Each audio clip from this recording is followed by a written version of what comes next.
are being recommended by the NC. And I want you candidates to know that I share something with you because somebody put my name in the basket and I didn't have a question. So, I had to come up with one on the spot. But the question that I do have is, what suggestions do you have to change things in Washington where that our senators and congressmen are so busy making deals and adding pork to so many bills, and these bills get passed and the American citizen doesn't even know about it until they get something in the mail or they get a tax bill or whatever. What do you have as a suggestion to cut pork from these bills, and how would you address that if you were our representative? You have 1 minute. Who wants to take that one on?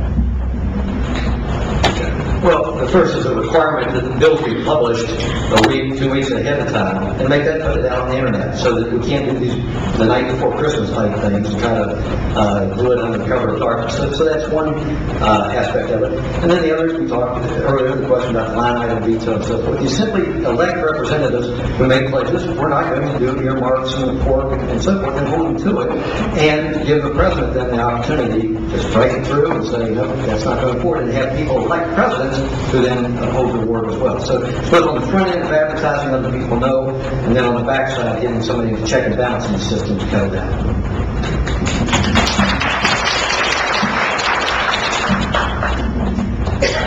We need to repeal the 1974 Budget Act.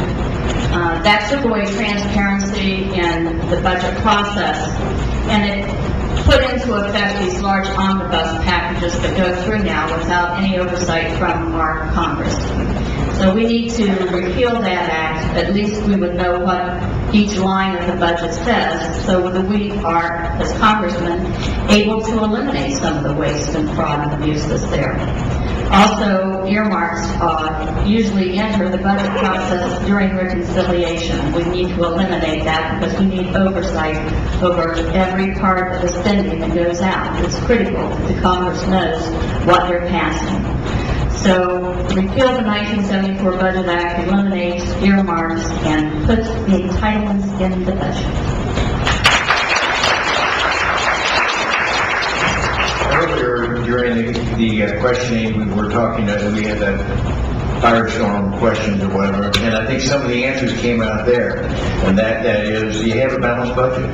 What we need to have, when I was in the legislature, I sponsored that legislation several times to try to force Washington to have a balanced budget. They operated, when Newt Gingrich was elected in '94, for 3 years we had a balanced budget. So we know our country can work with a balanced budget. We just have to have the courage and the stamina to be able to stand there and also continue with a balanced budget.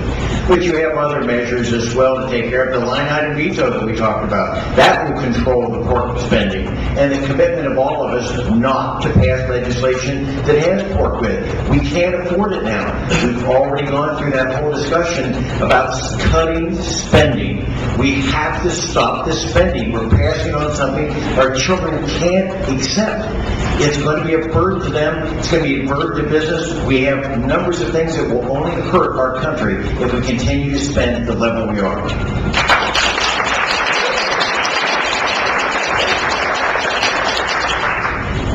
Another thing that we could do is term limits, and I have pledged on my campaign that I'm going to impose a 12-year term limit if I'm lucky enough to go to Congress. I think 12 years is probably long enough. By the end of term year of 12 years, something changes in a congressman or a senator. They become immune to what the people want. And after I determined that I was going to pledge that I would impose term limits on myself, it's interesting how your whole outlook changes.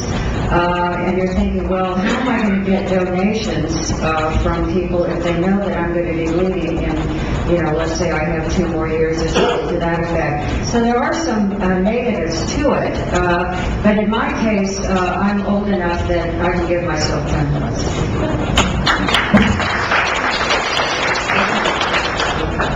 The United States government does their entire budget process based on a principle that nobody in the world follows, and that is that the pot has no bottom to it, and it keeps pulling more and more money out to do more and more things, and there's no limit.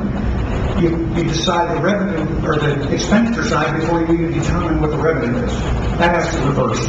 We need to set the revenue limits and the amount of money available before the budget process starts. Complete the budget process on time and force them to live with a prior year's budget exactly the way it is if they don't meet that deadline. That eliminates your reconciliation, eliminates your continuing resolutions, and it cuts down a lot of the problems where the court slides into it. But in addition to that, the setting of the cap on the actual total amount of money to be spent makes people compete for that court money from a finite pool of money and not from an infinite pool that they can just keep dipping into. Showing up tonight, the absence of a couple concerned me.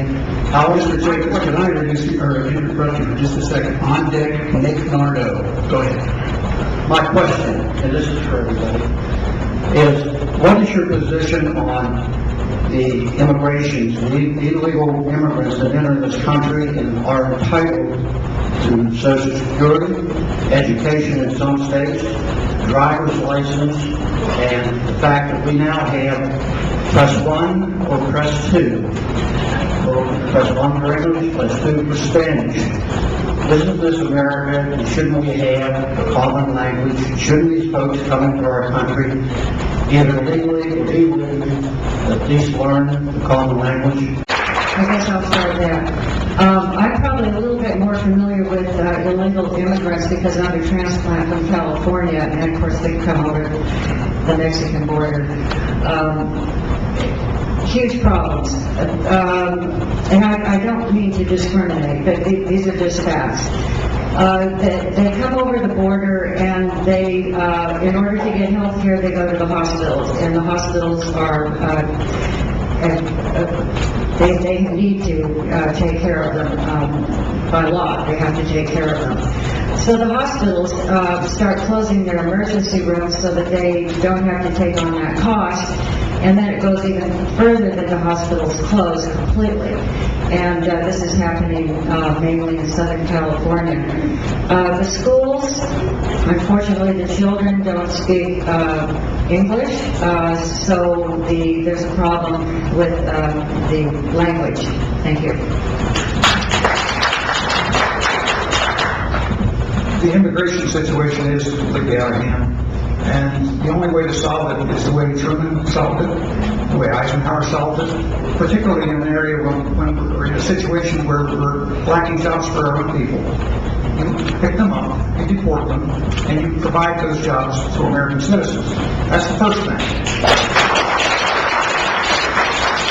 It's been done by both parties, both sides of the coin, and it's perfectly legal. It can be done today. It's just the willpower to do it. And the party in power sees those people as potential voters. And once they get those people amnesty, they've got a lock on power for years to come. That is what's behind the entire lack of motion in the area of enforcement of immigration. Pick them up, take them out, ship them back. They are not legal.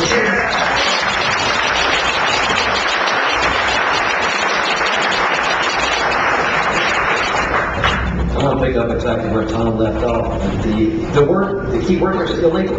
It means something. It's illegal. So you've got to address it. And the role of the government, the executive branch especially, to enforce the law of the land. And so that's a starting point. And the other part of your question was about one language and so forth. He learned from many, one. And so what is that one? And there's nothing like a common language. You go back to the Tower of Babel and the whole idea of all the different languages, and you saw what happened there. Okay, so there is a reason for one language, and that's where we need to go to. So it's pretty straightforward. You need to enforce the laws that are on the book. And I'll reinforce what Tom ended with, and that is, this is nothing but a power grab. Okay, it's a voting block, and this is about control and power and continuing the re-election office, the power of the incumbent.